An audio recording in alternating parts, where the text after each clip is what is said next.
राइक ने एक छोटा बिच्छू पकड़ा, उसके सिर पर दबाव डालकर उसने जहर को एक हड्डी के अंदर बने खोखले हिस्से में निचोड़ लिया। जब उसने काफी जहर इकट्ठा कर लिया तो उसने उसे एक छोटे बैग में रख दिया। फिर सावधानी से उसने बिच्छू के मुंह में बचा हुआ जहर निकाल लिया, एक सुई जैसी नोक बनाई और उसे बैग के मुंह पर बांध दिया। उसने एक पोर्टेबल जहर इंजेक्टर बना लिया था। उसका मकसद था कि वो बिच्छू के जहर की इम्यूनिटी बना ले ताकि वो खुद को बचा सके। असर टेस्ट करने के लिए उसने पहले अपने पालतू कुत्ते पर प्रयोग किया। उसने कुत्ते को थोड़ी सी मात्रा में जहर इंजेक्ट किया और ध्यान से देखने लगा। कुत्ता तुरंत गिर पड़ा, लेकिन 1 घंटे बाद वो ऐसे खड़ा हो गया जैसे कुछ हुआ ही ना हो। राइस को समझ आ गया कि जहर जानलेवा नहीं था जब तक कि बहुत ज्यादा मात्रा में न दिया जाए। वो सिर्फ कुछ समय की बेहोशी लाता था। ये जानकर वो आत्मविश्वासी हो गया और खुद को इंजेक्ट करना शुरू कर दिया। शुरुआत में उसे चक्कर आए, उल्टी हुई और वो बेहोश हो गया। उसका शरीर जहर से लड़ रहा था, लेकिन समय के साथ उसकी सहन शक्ति बढ़ने लगी और उसने धीरे धीरे मात्रा बढ़ा दी। कई हफ्तों के प्रयोगों के बाद उसका शरीर जहर को पूरी तरह सहने लगा। तैयार महसूस करते हुए रेक ने अपनी बड़ी हड्डी की तलवार पीठ पर बांधी और बिच्छुओं के दलदल में कूद पड़ा।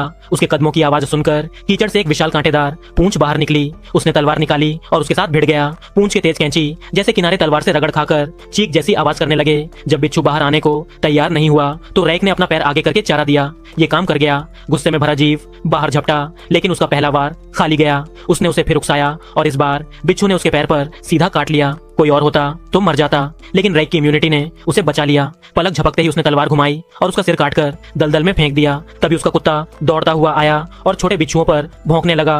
राइक कुछ समझ पाता उससे पहले ही बिच्छू राजा ने पीछे से हमला किया। वो लुढ़क कर बचा, नहीं तो उसकी सीधी जान चली जाती। ये राक्षस बेहद बड़ा और जानलेवा था। सिर्फ एक पूंछ के वार में उसने राइक को हवा में उछाल दिया। उधर छोटे बिच्छू कुत्ते को घेरने लगे। राइक ने कुत्ते को एक हाथ में उठाया, दूसरे हाथ में तलवार पकड़ी और बिच्छू राजा पर हमला बोल दिया। उसने उसकी पेट की खाल चीर दी और पीछे मुड़े बिना दौड़ गया। लेकिन जब उसने पलट कर देखा तो वो हैरान रह गया। वो दानव अपने ही आंतें खाते हुए भी उठ खड़ा हुआ था। ये देखकर राइक समझ गया कि ये दलदल अब सुरक्षित नहीं है। वो अपने कुत्ते के साथ भाग निकला ताकि नया घर ढूंढ सके।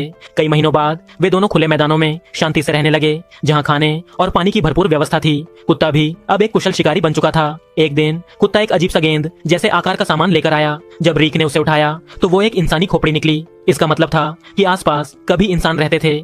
निशान ढूंढते हुए उसे पुरानी मशीनें मिली और इंसानी मौजूदगी के संकेत। खोजते खोजते उसे एक छोड़ा हुआ बेस मिला जो शिकार के सूट और औजारों से भरा था। उसने कुत्ते को सूखे मांस का टुकड़ा फेंका ही था कि उसने देखा आसमान काला पड़ रहा है। तेजी से एक काला तूफान आ रहा था। कुत्ता कांप रहा था, लेकिन रैच को लगा कि ये बस खराब मौसम है। फिर उसे एहसास हुआ कि ये सामान्य बारिश नहीं है। ये जमीन को भिगोकर बिच्छुओं को सतह पर ले आएगी, जहां वो अपने रास्ते में आने वाली हर चीज को निगल जाते हैं। एक ही रास्ता था, इनामी शिकारियों को संकेत देना। अगर वो उसके लिए आएंगे तो वो उनकी शिप चुरा कर भाग सकता है। उसने जानबूझकर खुद को उनके स्कैनर के सामने ला दिया। जल्द ही एक शिप उतर गई। इनामी राशि दोगुनी हो चुकी थी और शिकारियों ने बिना समय गंवाए आगे बढ़ना शुरू कर दिया।